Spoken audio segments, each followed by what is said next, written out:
And while that's great, I'm not saying don't be a perfectionist.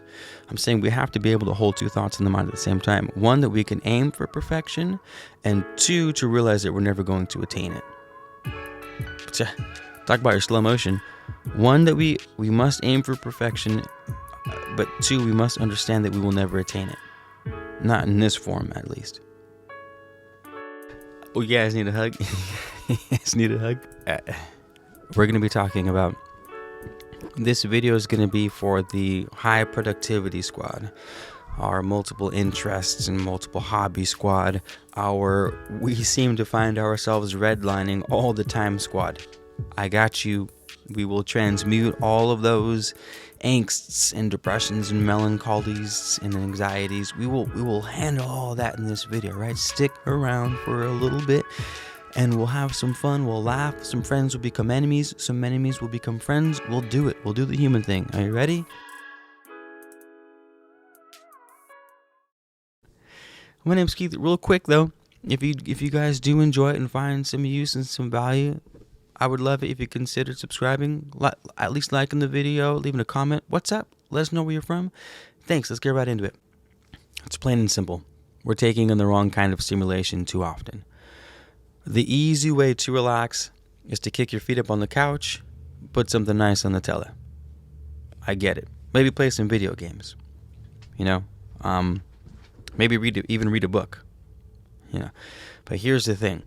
All of those are wonderful forms of rest and relaxation, but there's a nuance to them that leads to your anxieties, your anxiety, your depressions, and whatnot. And that is, the way they grab your attention is forceful, it's almost aggressive, and it's short-lived. For example, if you go for a walk in the mountains and you hear the birds chirping and you smell the essential oils of the plants being released because it's dawn and it just rained last night, and you smell the smell of the wet earth and the sun's creeping up over the mountains and you just get that beautiful morning glow.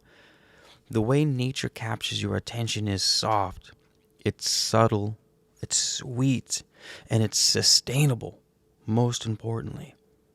Right? Because the type of attention grabbing that the television does is insidious. It's designed to grab your attention aggressively, keep it, and hold it for the duration of the presentation.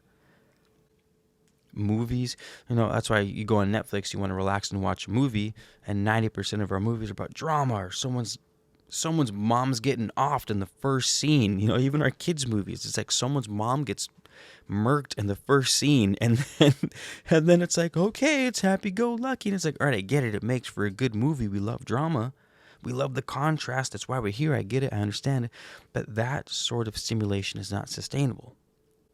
Do me a favor, We'll close our eyes. I'll close them with you. Close your eyes. Take a deep breath. Breathe out.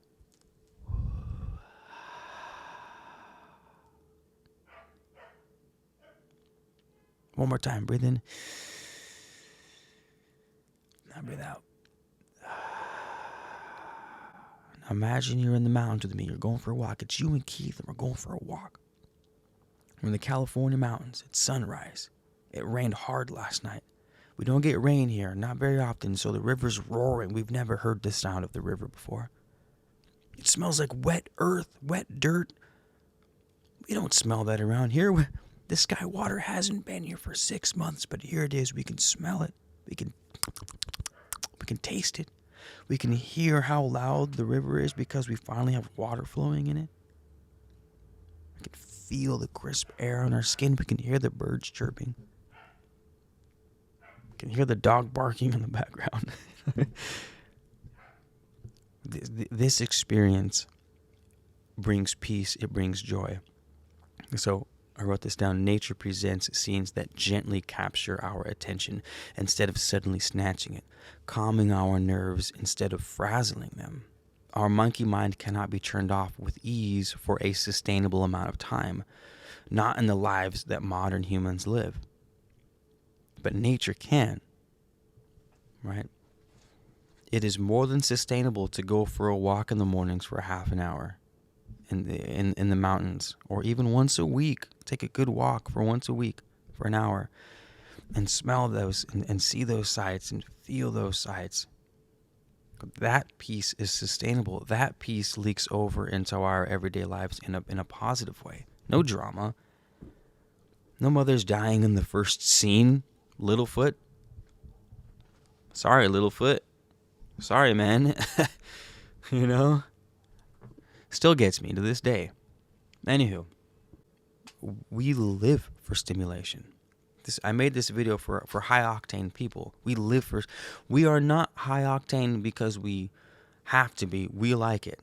The ones who are high octane, who have multiple jobs and multiple hobbies and go from one thing to another and love stimulation, and you know what I mean. We love it. We hate that the negative aspects of it, like anxiety or general angst, right? But every sword has two edges, or has its double edge. Every coin has its two sides. You can't have something without sacrificing something else. So we're just learning how to deal with the dark aspect of being the high octane person, which is the anxiety, which is the high levels of stress, which is fine because we wouldn't have it any other way, right? I wouldn't have it any other way. I don't want to sit around and do nothing. But when I do things, I want them to come easier. I want them to come with ease and grace, as they would say. Right? When I'm spending 4 hours working straight nonstop, I want to be feeling alive when I'm done. I want that work to be on a masterpiece, in the flow, slaying. You know what I mean? And that's why I made this video. Because I had 2 anxiety attacks in the past few months, and it's no surprise. My relaxation was video games and Netflix, which, as far as the mind is concerned, especially the subconscious mind, it's not relaxing. If you play a video game where you're shooting someone and you're getting shot at, your brain thinks you're shooting someone or getting shot at. Your adrenals are firing, your heart rate is increasing, your blood pressure is increasing. Short-term memory goes out the window. Anywho, I don't want this to be a heavy video. I want to just say that we have to be smart with how we present rest and relaxation. For example, those of you dealing with depression, did you know that they've done studies where they've moved a bed to a window that looks out over the forest, and it increases people's recovery rates in hospitals? And you know, for people who are feeling inspired, there's a study done, I think Harvard, where 4 days out in the wilderness increased creativity by 50%. So again, if you're worried about, say you're trying to rebrand yourself, or say you're trying to put out a certain type of content on your social medias, you don't want it to be like everyone else's, but you want it to be relevant enough to people who will care to see it in the first place. So it's got to be relevant, but it can't be too on the nose. It can't be too relevant. You want to be unique, but you don't want to be so unique where no one can connect with you or empathize with you. So you have to come up with ways of constantly just being creative, but being unique, being genuine, but being entertaining. And that's not easy. You need a massive amount of creativity to sustainably, successfully, and with ease and grace do something like that. You got to get out into nature. So 4 days away in nature increase people's creativity by 50%. Loneliness can be part of depression. One could feed the other. It's chicken egg type of thing. But there's one magical thing about being in nature, is that you get a sense of being connected to the whole. You see your mechanics. You see your workings in the world. You can imagine the bigger scope of things, bigger than yourself. This went to my next bullet point, which was people who feel angsty and that sort of existential dread and feeling small. And well, there's no better way of connecting yourself to the universe than putting yourself in a position where you feel small, but in a magical way. Like on top of a mountain peak, where I had this rock out in Santa Barbara. It's about 10 yards off the coast, and it came out of the water at high tide, and I would stand on that rock and the waves would be lapping up at my ankles, and every once in a while a rogue wave would crash over my kneecaps, and I'm just out in the water, and this rock projected, and I'm watching the sunset, and the colors are cascading across the sky in these beautiful iridescent oranges and purples. It's like a rainbow sherbet. It's like my sorbet sky. And there's no way that you can't feel connected to everything in that moment. There is just such a profound beauty in nature, such a profound, overwhelming beauty in nature, that the things that the high octane person cares about most of the time are completely irrelevant. Because let's be real, the things I worry about, as someone who has different projects going on at all times, is I'm being hung up on small things, on being a perfectionist. And while that's great, I'm not saying don't be a perfectionist. I'm saying we have to be able to hold two thoughts in the mind at the same time. One, that we can aim for perfection, and two, to realize that we're never going to attain it. Talk about your slow motion.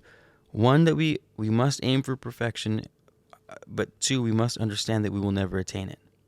Not in this form, at least. And that is the mindset that we're going for when we reset in nature, when we go for those walks, when we make ourselves little in a big place that's beautiful. We have a sustainable source of ease and grace, a sustainable source of relaxation. Thank God that we live in a place where we have the option to be stimulated by an infinite amount of things. Because as far as I'm concerned, stimulation is equivalent to experience. To experience something is to sense that thing through, your traditional five senses or the extra ones that come after that.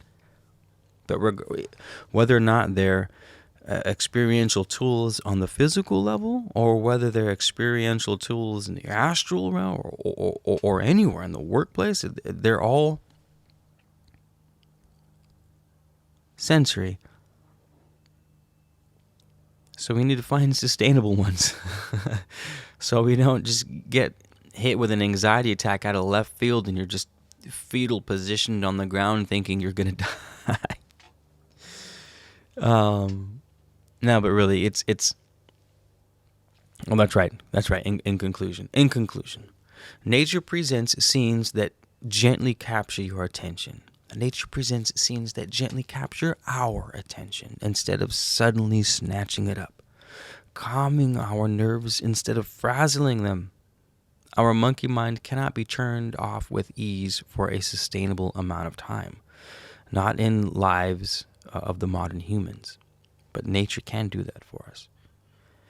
And what I mean by calming the monkey mind is like, sure, we can meditate, but meditation even seems like a chore sometimes. Meditate by all means if you can, wherever you can. But when I tell people to meditate, surprisingly, those who don't already, there's always an air in their voice that's like, before they make a sound, their whole body recoils however they recoil. And it's like, okay, they're not down for it. For whatever reason. They don't have time, or it's too hard, or they don't feel like they're getting anything out of it, or they're planning on meditating and they'll get around to it. Whatever it is. Going for a walk in nature does the meditation thing without having to work for it. That's the thing. That's the beauty of nature, is that scientifically speaking, neurologically speaking, unless there is a great catastrophe, going for a walk in nature or watching a sunset at the ocean is an immediate and sustainable level of meditation.